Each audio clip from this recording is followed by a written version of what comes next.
ونعوذ بالله من شرور أنفسنا ومن سيئات أعمالنا من يهده الله فلا مضل له ومن يضلله فلا هادي له أشهد أن لا إله إلا الله وحده لا شريك له وأشهد أن محمدا عبده ورسوله وصفيه من خلقه وحبيبه وخليله بلغ الرسالة وأدى الأمانة ونصح الأمة وجاهد في سبيل الله حق جهاده حتى أتاه اليقين فاللهم صل وسلم وبارك على سيدنا ومولانا محمد وعلى آله وصحبه أجمعين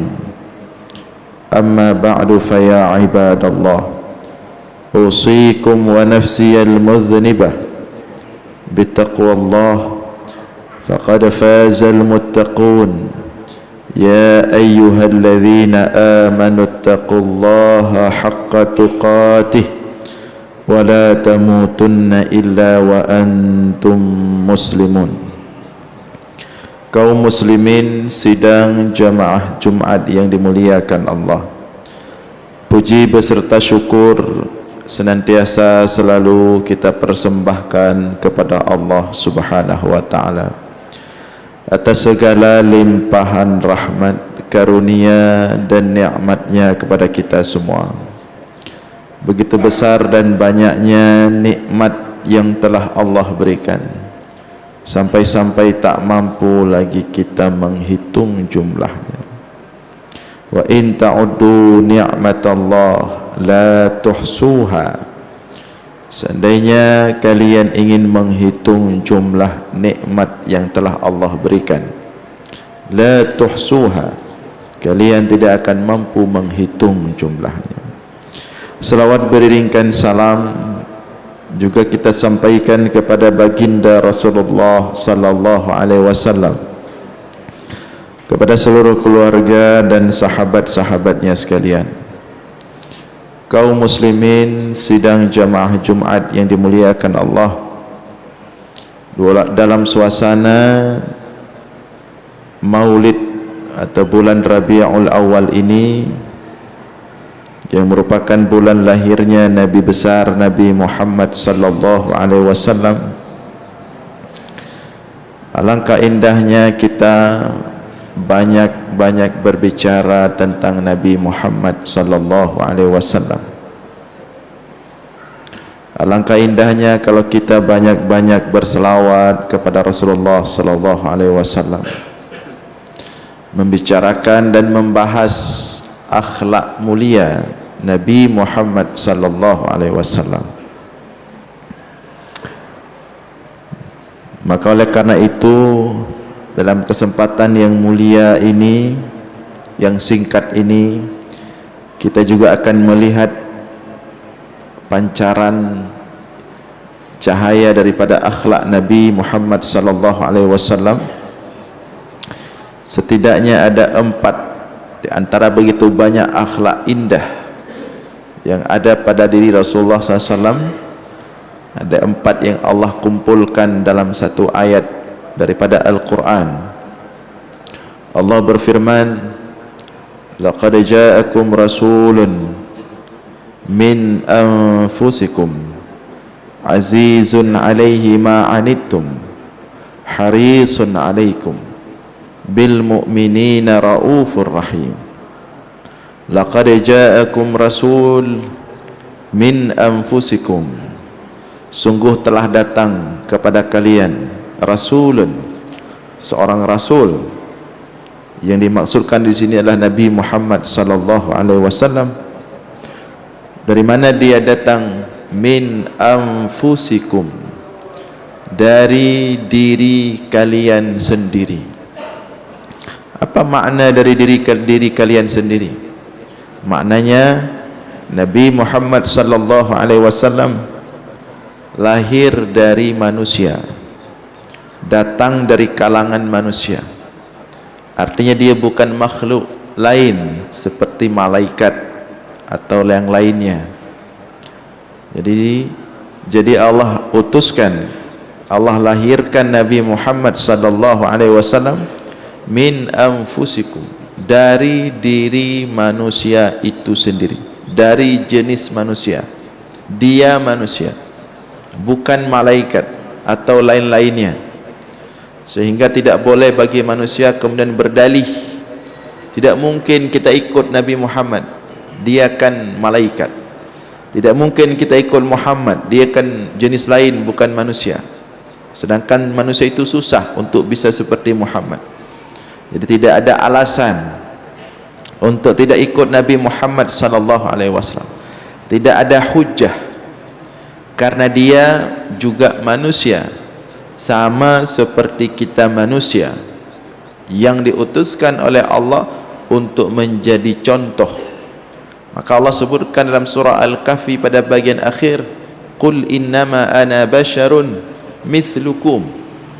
Wahai Muhammad, katakanlah kepada manusia itu, kepada umatmu, innama ana basyar, bahwa kamu itu hanyalah basyar, seorang manusia, mithlukum, sama seperti mereka, bukan dari jenis yang lain, dari jenis manusia.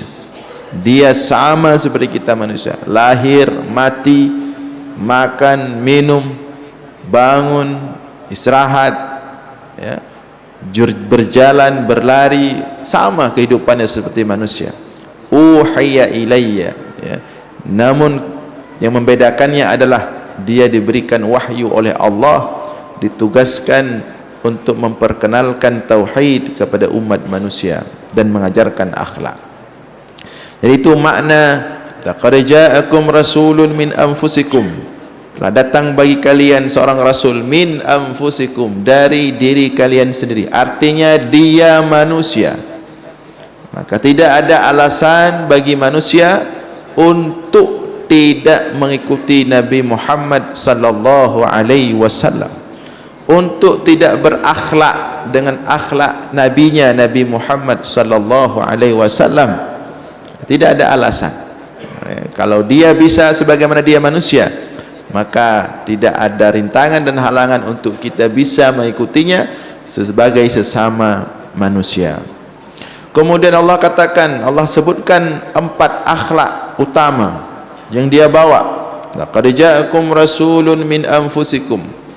Dia datang dari manusia, dia datang dari jenis manusia, dan dia bawa 4 akhlak yang sangat indah sekali, yang sangat mulia, yang sangat dahsyat sekali.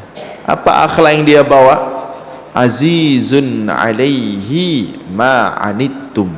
Yang pertama, azizun alaihi ma anittum. Aziz, dia merasa berat hati, ma anittum, terhadap sesuatu kesulitan yang kalian rasakan. Dia punya akhlak utama merasa berat hati, tidak tenang, tidak nyaman kalau kita umatnya ini dalam kesulitan, ya. Ini namanya sifat empati. Jadi ketika kita melihat orang lain berat, kita pun ikut berat. Ketika melihat orang lain susah, kita pun ikut susah. Ketika melihat orang lain kesulitan, kita pun merasa kesulitan.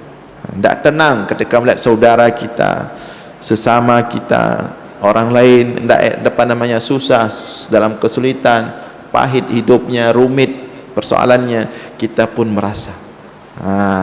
Ini akhlak pertama Rasulullah, azizun alaihi ma anittum. Dia sangat merasa berat sekali apabila umatnya ini atau apapun kesulitan yang dihadapi oleh umatnya, meskipun satu orang sedih dia. Maka dalam begitu syariat yang Allah turunkan kepada umat Nabi Muhammad, untuk diajarkan kepada umat Nabi Muhammad, itu Rasulullah berusaha untuk meringankan. Bagaimana caranya agar umat ini tidak berat? Salat 5 waktu yang seharusnya 50 waktu, ya. Salat 5 waktu itu kalau kita lihat proses diwajibkannya itu 50, bukan 5 waktu. Tapi Rasulullah meminta kepada Allah, memohon-mohon kepada Allah, bersujud kepada Allah, nangis-nangis, tidak sanggup umat 50 waktu, 5 waktu saja. Kemudian salat tarawih itu hampir diwajibkan.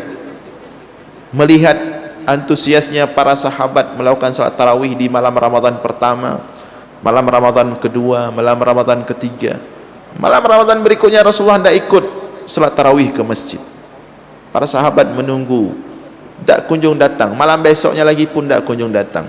Maka para sahabat pergi ke rumah Rasulullah bertanya, "Wahai Rasulullah, kenapa engkau tidak datang lagi mengimami salat tarawih kami yang begitu ramai, begitu antusias, jamaah sudah tunggu full, penuh masjid?" Kata Rasulullah, "Aku khawatir melihat kalian begitu semangat, begitu antusias melaksanakan salat tarawih yang 20 rakaat itu, Allah mewajibkan salat itu kepada kalian." Jadi Rasulullah itu sengaja meninggalkan keutamaan salat tarawih berjamaah demi kita umatnya, agar kita tidak berat dengan kewajiban salat tarawih itu. Maka jadilah salat tarawih itu salat sunnah muakkadah setiap malam-malam Ramadan di dunia sampai di hari akhirat. Menjelang wafat Rasulullah tetap, ketika datang malaikat menjemput ruh mulia Rasulullah sallallahu alaihi wasallam, Rasulullah sebelum ila rafiqil a'la, sebelum memilih untuk berjumpa dengan Allah, Rasulullah ingin memastikan dulu bagaimana umatnya nanti sepeninggal dirinya. Maka kemudian malaikat Jibril menyampaikan kepada Allah, ini Muhammad tidak mau berangkat kalau belum bisa memastikan kondisi umatnya. Allah mengatakan kepada Jibril, sampaikan kepada Muhammad, faqul lahu inna sanurdhika fi ummatika wa la nasu'uka fihim. Hai Jibril, sampaikan kepada Muhammad, inna sanurdhika fi ummatika, kami akan membuat engkau ridha terhadap umatmu, artinya membuat engkau senang, akan kami jaga umatmu. Ya, wala nasu'uka, kami tidak akan membuatmu tersakiti, susah terhadap perkara umatmu. Demikian juga sampai di padang mahsyar, ketika semua nabi kondisi huru-hara, ribuan tahun, matahari 1 mil di atas kepala, suasana panas, ada yang keringat sampai ke tumit, ada yang keringat sampai ke lutut, ada yang keringat sampai ke pinggang, ada yang keringat sampai ke bau, ada yang tenggelam dengan keringatnya. Wa minhum may yamshi ala rijlih, ada yang berjalan dengan kaki. Wa minhum may yamshi ala batnih, ada yang berjalan dengan perut manusia, berjalan dengan perut melata seperti hewan melata. Yang lebih parah lagi, ada yang berjalan wa minhum may yamshi ala wajhi, ada yang berjalan dengan wajah, hewan aja enggak ada yang berjalan dengan wajah. Tapi di padang mahsyar itu ada manusia berjalan dengan wajah, dalam kondisi huru-hara ribuan tahun, suasana panas, cari pertolongan. Semua manusia mengatakan hisab, hisab, hisab, pengen dihisab cepat-cepat, tidak sanggup lagi berjalan di padang mahsyar, pengen dihisab. Terserah setelah dihisab mau ke neraka mau ke surga, terserah. Mereka tidak tahu bahwa ketika ke neraka itu lebih sulit, tidak ada urusan, pokoknya tidak sanggup lagi. Datang kepada Nabi Adam, kata Adam, wa hal akhrajakum illa khati'atu abikum. Datang manusia kepada Adam, wahai Adam, tolonglah engkau minta kepada Allah, engkau pasti istimewa, engkau kan ciptaan yang pertama daripada manusia. Kata Nabi Adam, wa hal akhrajakum minal jannati illa khati'atu abikum. Siapa yang membuat kalian dikeluarkan dari surga dulu? Aku. Mana mungkin aku berani minta sama Allah? Adam tidak berani. Maka manusia ke Nabi Nuh, Nabi Nuh pun angkat tangan. Manusia ke Nabi Musa, Musa angkat tangan. Manusia ke Nabi Isa, Isa pun angkat tangan. Ke Ibrahim, Ibrahim angkat tangan. Akhirnya manusia ke Nabi Muhammad sallallahu alaihi wasallam. Datang Nabi Muhammad ke bawah arsy Allah, bersujud sambil menangis. ya, meminta agar cepat diproses hisab. Ketika itu Allah mengatakan sal tu'ta, wahai Muhammad, bangun, mintalah apa yang kau minta, pasti akan diberikan, akan dikabulkan. Ketika itu Rasulullah meminta dihisab, maka ketika itu terhentilah huru-hara padang mahsyar dan mulailah manusia itu dihisab semuanya. Itu namanya asy-syafa'atul kubra, syafaat paling besar, paling utama, yaitu di tangan Nabi Muhammad sallallahu alaihi wasallam. Itulah yang kita minta dalam doa setiap selesai azan. Ya. Jadi Nabi Muhammad sallallahu alaihi wasallam azizun alaihi ma anittum, sangat berat sesuatu yang memberat umatnya. Kalau datang umatnya, datang suatu ketika umatnya, datang seorang sahabat Nabi, Rasulullah sedang di masjid bersama para sahabat duduk-duduk, ya. Datang seorang sahabat yang lain, begitu dia masuk masjidnya itu kulitnya sudah menguning, kuning kulit, kuning, kurus, pucat wajahnya, lapar, tidak makan berhari-hari. Melihat pemandangan ada sahabatnya seperti itu, merah wajah Rasulullah, memerah wajah Rasulullah, marah Rasulullah.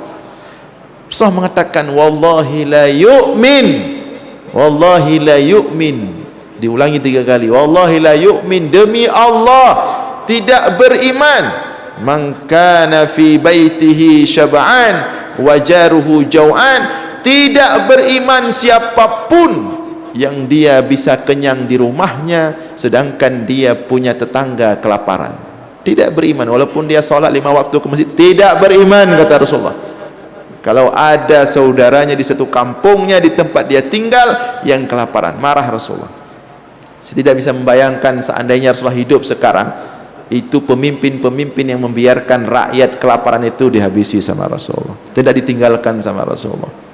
Marah Rasulullah. Itu melihat satu orang saja, umatnya, sahabatnya yang kelaparan, kakuning kulit dari. Marah Rasulullah. Maka seketika itu para sahabat langsung cepat-cepat ambil tempat semacam goni untuk dikutip siapa yang mau kasih, siapa yang mau kasih. Kemudian dapatlah 2 tempat besar, dikasihlah ke sahabat yang kelaparan tadi. Marah Rasulullah.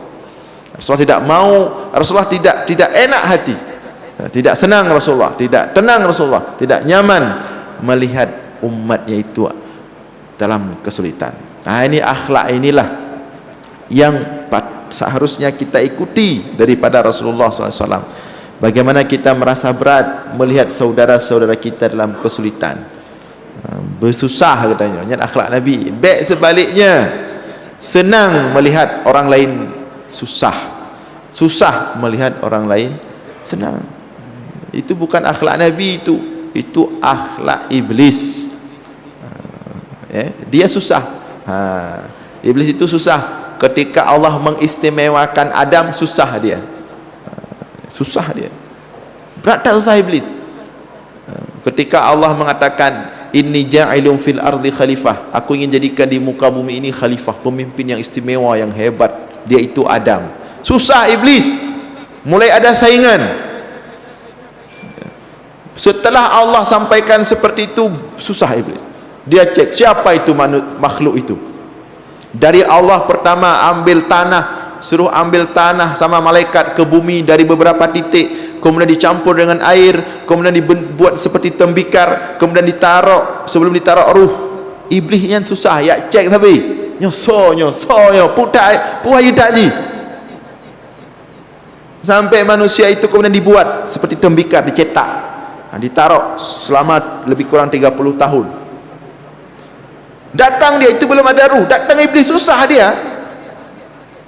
Pokoknya kalau ada yang selain dia senang, dia susah. Nah, itulah iblis, susah dia.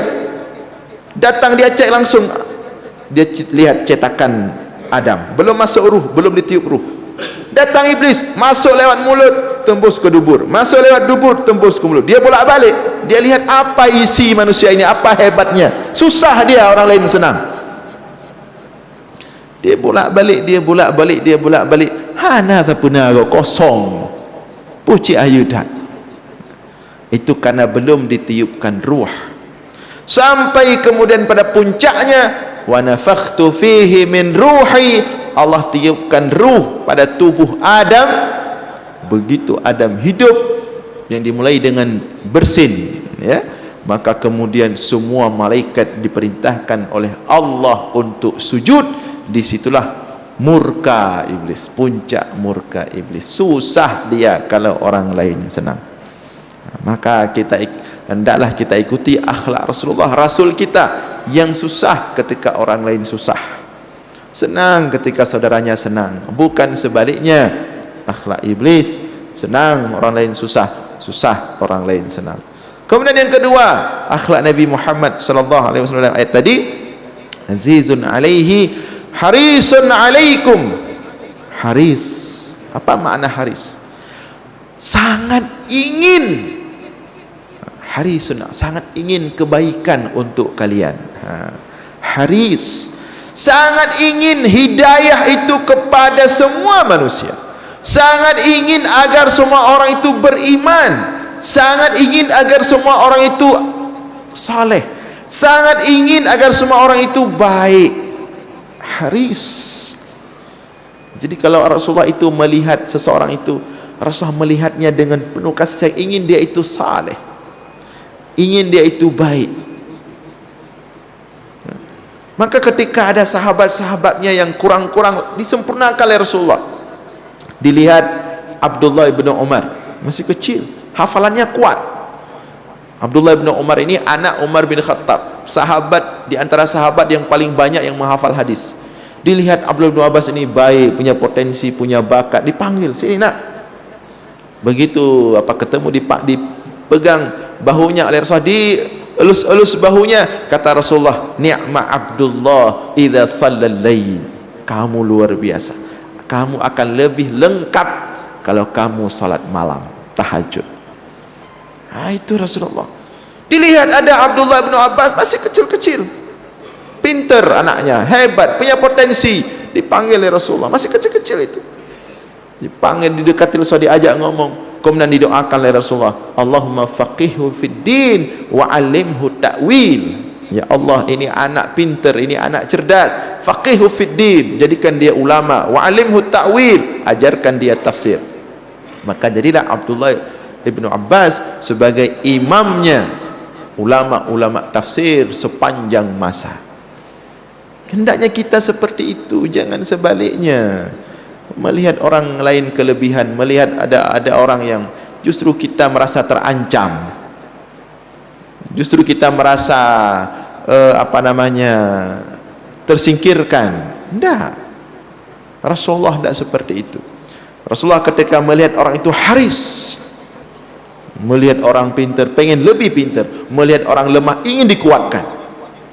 Harisun alaikum, pokoknya siapapun yang berjumpa, makanya siapapun yang berjumpa dengan Rasulullah semua dibuat hebat. Tidak ada orang yang jumpa Rasulullah tidak dibuat hebat, semua 100.000 lebih sahabat Nabi yang semuanya itu penyembah patung, rata-rata pembunuh, orang yang membunuh orang lain, pedangnya tiap hari berdarah, pemabuk, membunuh anaknya hidup-hidup, anak perempuan, tapi semuanya diubah oleh Rasulullah jadi pahlawan, jadi sejarah hidup mereka ditulis dengan tinta emas sepanjang sejarah, diubah semua oleh Rasulullah. Haris, Rasulullah ingin semua yang ada di dekatnya, umatnya di sekelilingnya itu menjadi baik. Haris, tidak ada dendam dalam diri Rasulullah, tidak ada tidak ada sifat kerengkung. Tahu sifat kerengkung? Kerengkung itu yang kalau ditambak itu dia tempatnya di Daka Nehun. Jadi kerengkung itu kalau ada kawannya naik ke atas, ditarik ke bawah, senang tarik biar dia bisa naik. Tidak ada sifat itu pada Rasulullah, dan seharusnya sifat itu tidak ada pada kita umat Nabi Muhammad sallallahu alaihi wasallam.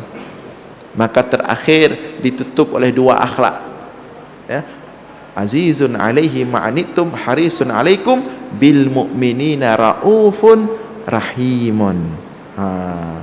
Dua terakhir ini sangat dahsyat sekali. Kata Imam Al-Baghawi, rahim, ya, rauf kasih sayang, rahim kasih sayang juga.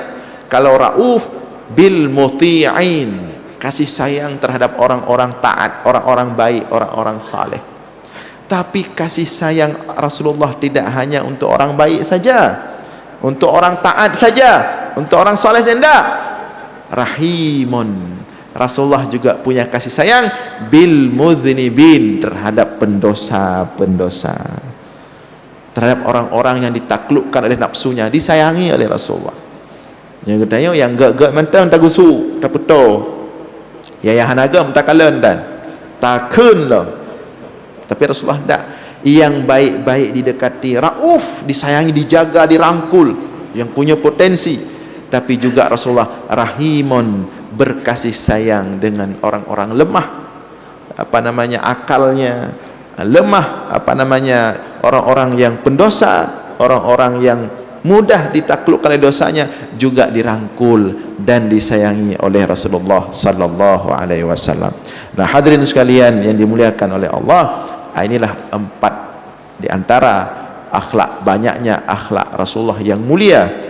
4 ini, 4-4-nya Allah sebutkan dalam Al-Quran. Namun karena waktu terbatas tidak bisa kita uraikan panjang lebar. Namun terpenting, mudah-mudahan 4 akhlak ini juga ada pada diri kita yang kita mulai dari maulid kali ini. Mudah-mudahan ada manfaat. Aqulu qawli hadza wa astaghfirullah li wa lakum. Barakallahu li wa lakum fil Qur'anil azim wa nafa'ani wa iyyakum bima fihi minal ayati wa dzikril hakim wa taqabbala minni wa minkum tilawatahu innahu huwas samiul alim.